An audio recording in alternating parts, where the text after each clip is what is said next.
Welcome to the deep dive. Today we're zeroing in on, well, a real cornerstone of the internet, isn't it? Wikipedia. Pretty much everyone seems to agree it's the last good website. It really is. For what, 2 decades now, it's been this huge free encyclopedia, defined the open web for so many of us. Exactly. But that digital library, it Yeah. seems to be facing a bit of a structural crisis all of a sudden. A crisis is right. And it's this surprising, pretty significant decline in actual human traffic. We've been digging into the source material from the Wikimedia Foundation. This came out via TechCrunch recently. Right. And the data, well, it paints a pretty worrying picture about how people are accessing knowledge now globally. Okay, so our mission for this deep dive. Yeah. Let's unpack these sources. Let's try to understand the full scope of this measured 8% drop in human page views year over year. Mm-hmm. What are these two massive forces? We're talking generative AI and social video. What are they actually doing to the open web? And maybe more importantly, why does this decline threaten Wikipedia's future? Well, that core metric, the one that just jumps right out, is that 8% annual decline in human page views. Marshall Miller from the Wikimedia Foundation reported it. Yeah. And look, this isn't just some slight seasonal thing. No, this points to a measurable and seemingly accelerating shift in how billions of people are choosing to find information. 8%. I mean, that sounds huge when you're talking about a global platform like Wikipedia. It is. But what I found really compelling in the source material was how the foundation actually validated that number. It wasn't just, oh, traffic looks a bit down. They had to sort of fight this ghost war first to figure out what was even real. Exactly. That's the crucial reality check here. The aha moment in all this research. For a while, especially back in like May and June, Yeah. their traffic looked weirdly high, almost, deceptively so. Turns out that spike wasn't humans getting curious. It was sophisticated evasion. Okay, hang on. Let's unpack that a bit for Yeah. for you listening. This wasn't just your standard web scraping or normal bot traffic we hear about. No. This was different. The update they rolled out to their bot detection systems, it revealed that, and this is a quote, much of the unusually high traffic they'd been seeing, Mm-hmm. it actually came from bots that were specifically engineered to mimic human behavior, built specifically to evade their older detection systems. Wow. So once the foundation managed to filter out that digital camouflage, this sophisticated ghost traffic, Mm-hmm. then the real underlying human decline over the past, quote, few months became undeniable, stark, really. That puts the 8% decline in a completely different light, doesn't it? A much more kind of chilling context. It does. It means this isn't some, potential overestimation. It's actually the clean signal of human behavior after they scrubbed away all this noise from advanced deception. Right. That really signals a paradigm shift. The users who should be clicking through, Yeah. they're just not. And that leads directly to the next big question, right? Where are those human users going instead? Miller points to this powerful dual threat, two big forces diverting users away from clicking that really precious Wikipedia link. Okay, threat number one, the one we seem to talk about constantly these days, generative AI and how modern search engines are structured. Yeah. And what's really fascinating here is how search results themselves are changing. They used to be a gateway into content, right? Now they're almost becoming like a containment unit for information. A containment unit, explain that. Well, the source notes that search engines are, quote, increasingly using generative AI to provide answers directly to searchers rather than linking to sites like ours.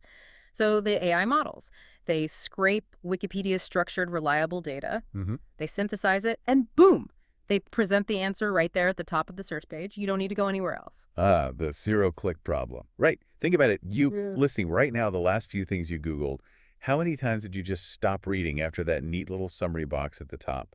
Exactly. And that summary often leans heavily on Wikipedia content. But you never actually have to click to get to Wikipedia itself. The search engine effectively becomes the ultimate gatekeeper. That's the dynamic they're up against. The AI gives you the utility, often powered by Wikipedia's unpaid labor, frankly. Yeah. But it denies the click. And that click is, well, essential for Wikipedia's whole infrastructure. Now, to be fair, we should include the counterpoint here. The source does note this. Okay. Google has publicly disputed this idea. They've claimed that these AI summaries don't actually reduce overall traffic from search. But that's where the numbers get kind of loud, isn't it? I mean, if Google's right, why is the human traffic down 8% after they specifically filtered out all those sophisticated bots? Good question. The Foundation's data seems to suggest that, whatever the stated intention is, The practical effect of these zero-click answers is a pretty drastic cuts in human engagement with the source. And it creates some serious internal tension, too. Interestingly, Wikipedia itself briefly experimented with AI summaries. They recognized users want quick answers. Oh, interesting. I didn't know that. Yeah, but the source material mentions they paused that effort pretty quickly after getting significant pushback from their own community, the volunteer editors. Right. Which tells you something, doesn't it? It tells you the community understands that just chasing convenience, while, understandable, it might fatally undermine the integrity of the content in the long run. It's a real philosophical battle there. Okay. Okay, so if the search engine is basically eating the click, let's pivot to threat number 2, Right. which is users bypassing search engines and the open web altogether. Precisely. The second major cause, Miller cites, is this radical shift in platform preference, and it's mainly driven by younger generations. They're increasingly seeking knowledge on social video platforms. Think, TikTok, YouTube Shorts, Instagram Reels, short-form, rapid-fire video content. They're not defaulting to the open web where Wikipedia lives in the same way previous generations did. So the whole habit. Yeah. The ingrained behavior of, I have a question, I type it into Google, I click a link, probably Wikipedia, that's actually eroding for huge groups of people. It seems to be. Yeah. So if you put these two trends together, Yeah. you see this really destructive pincer movement attacking Wikipedia's user base. How so? Well, the AI threat, that's intercepting the link click right at the point of search. It takes the reliable answer, maybe paraphrases it, and keeps the user contained within the search results page. Got it. Meanwhile, this social video threat, that's shifting the user's source preference entirely, meaning they might not even get to a traditional search engine in the first place to ask their question. Huh. So one is kind of gatekeeping the front door, Yeah. and the other is basically rerouting the whole road system so people don't even drive past the front door anymore. That's a good way to put it. Yeah. And this is why the stakes are just incredibly high here.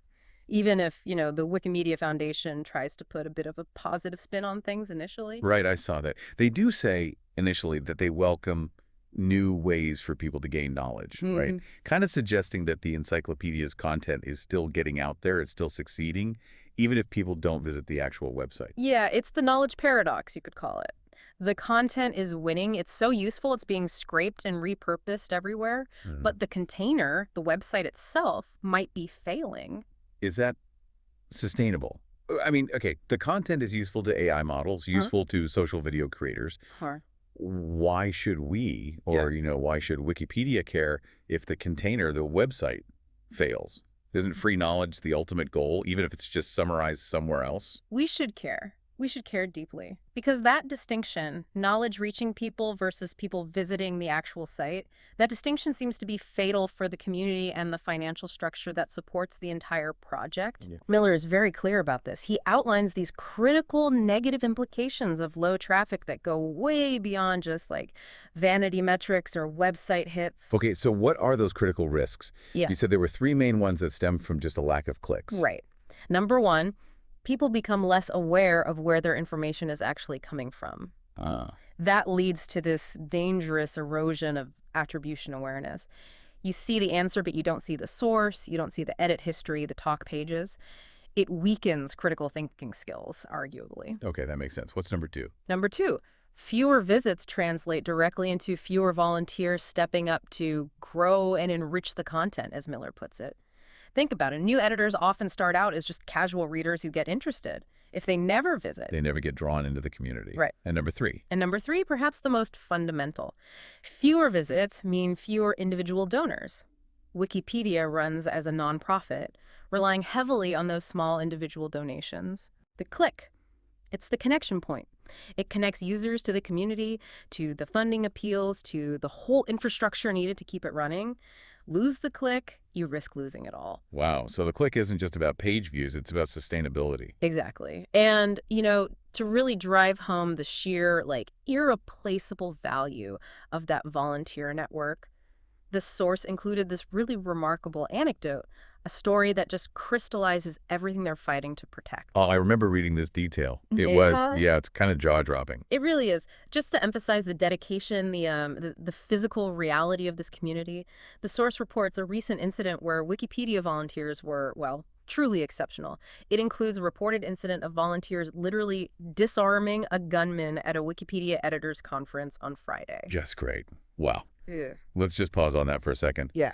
That single, frankly, harrowing incident tells you everything, doesn't it? Yeah. About the dedication, the sheer human effort, the personal commitment involved in maintaining this open source digital space. It really does. These aren't just, anonymous usernames typing things in. They are, in a very real sense, this dedicated firewall protecting human knowledge.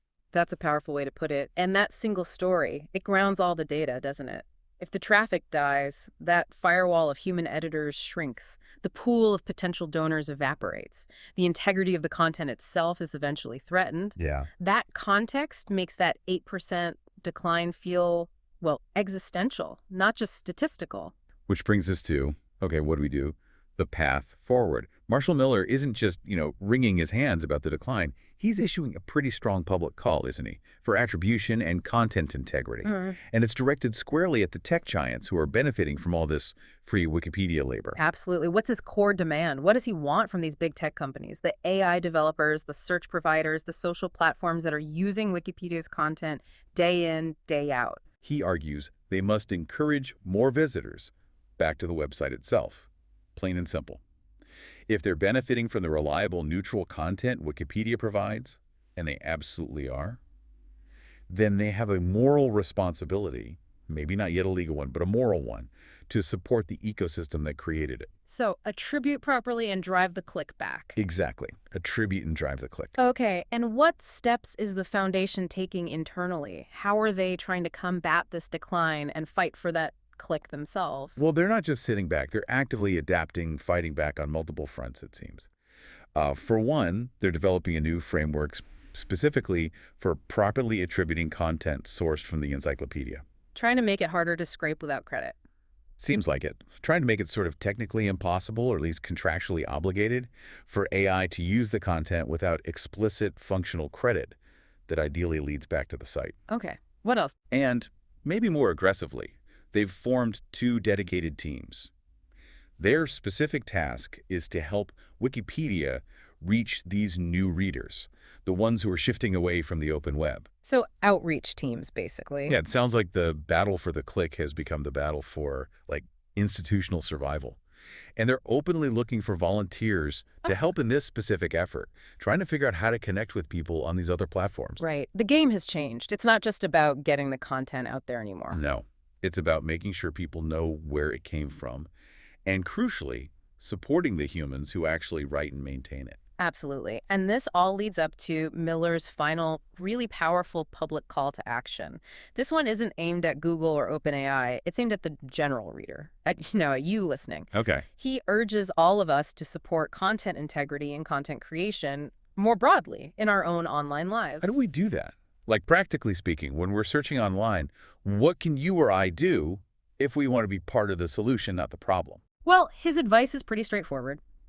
When you're searching for information, actively look for the citations, see where that summary box got its info, and then make the conscious decision to click through to the original source material, whether it's Wikipedia or something else. Click link. Just click the link. That simple action, repeated millions of times, is a tangible vote for the open web, for attribution, and for the volunteers who built it. Okay. And beyond just clicking in our, daily lives. Talk about it. Talk to people you know, friends, family, colleagues, about why trusted, human-curated knowledge actually matters, why it's different from just an AI summary. And critically, help others understand that the reliable content underlying generative AI, the stuff that saves them time and gives them those quick, convenient answers, it was created by real people. Right. Real people who deserve support, whether it's through clicks, donations, or just basic recognition. That's the only way we sustain quality information online, Miller argues. Wow. Okay, this has been a really fascinating and frankly quite sobering deep dive into this source material. We've sort of synthesized the crisis, right? The decline is real. Yeah. They proved that by separating the bots from the human. Yep. And the dual threat is crystal clear. AI is gatekeeping the search click, stopping people at the door. And social media is gatekeeping the attention span entirely, rerouting the roads.